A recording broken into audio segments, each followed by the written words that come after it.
When I mentioned this particular, well, yes, this song, it's going to be stuck in your head all day. I know you're going to be telling me off. I can hear you now, Neil. Why did you say it? We're talking about a classic song that was written by Burt Bacharach and Hal David. And Burt Bacharach told me that originally, even though it's been a mega hit for this particular artist, it wasn't actually destined for that artist. So I thought I'd share with you today the findings of that said interview with the brilliant Burt Bacharach. As ever, let me explain.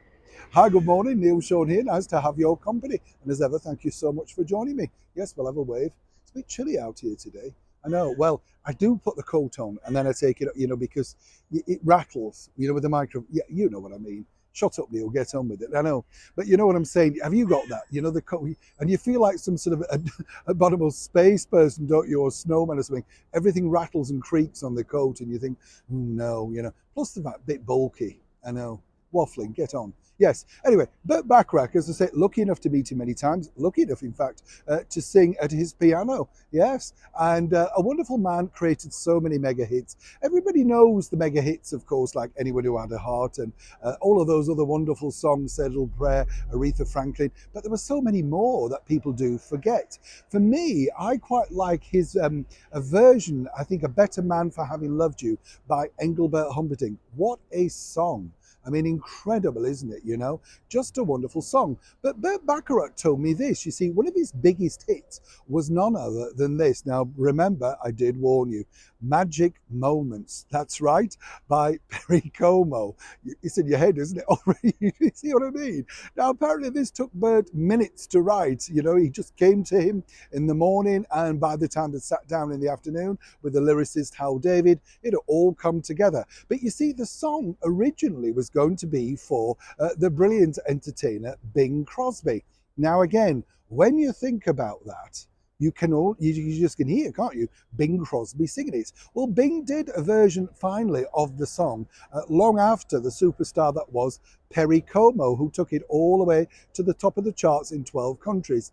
And, his easygoing style, etc., was one of very similar to Bing Crosby. So why did Perry get the song and not Bing? Well, as I say, they put it towards Bing Crosby's record label, and apparently Bing didn't quite get it. He thought it was a bit of a ditty, a bit of a sort of, novelty song. Now, apparently when they played it to Perry Como, he said, wow, that's a hit, let's have that. And so it became one of his signature tunes, did it not? But also over here in the United Kingdom, it did chart under another guise with slightly different lyrics. One of our more popular singers of that particular period in the 1950s was the Holborn Ronnie Hilton. Yes, a good East Yorkshire man. Ronnie Hilton had a spectacular career and was very much loved over here in the United Kingdom and many parts of the world. Toured a lot, apparently, in Australia, Canada and New Zealand. He had that sort of affable style, very similar to Perry Como, and Burt Bacharach and Hal David agreed that he could record a very special version. That went into the charts into the United Kingdom. What was interesting, though, I said to Burt, was Bing absolutely annoyed, in the end, when he realised, of course, that he wasn't necessarily now having that hit? And he said, well, like a lot of things, at that time, he basically thought, well, they'll come up with something else. But they did. But a lot of the songs didn't necessarily suit the voice of, as one can imagine, Bing Crosby. So they never truly got anything original to Bing, and he let Magic Moments quite literally slip through his fingers.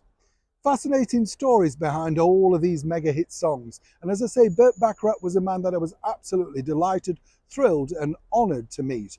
What a man when you think about it. What a lovely catalogue of wonderful music that he left behind. So if you need to get rid of Magic Moments out your head, have a search around on YouTube. See if you can find something by Burt and Hal David that will just take your mind off it. Otherwise, truly, as I said at the start of this video, it's going to be stuck in your head all day, isn't it? Neil Sean in the very heart of London.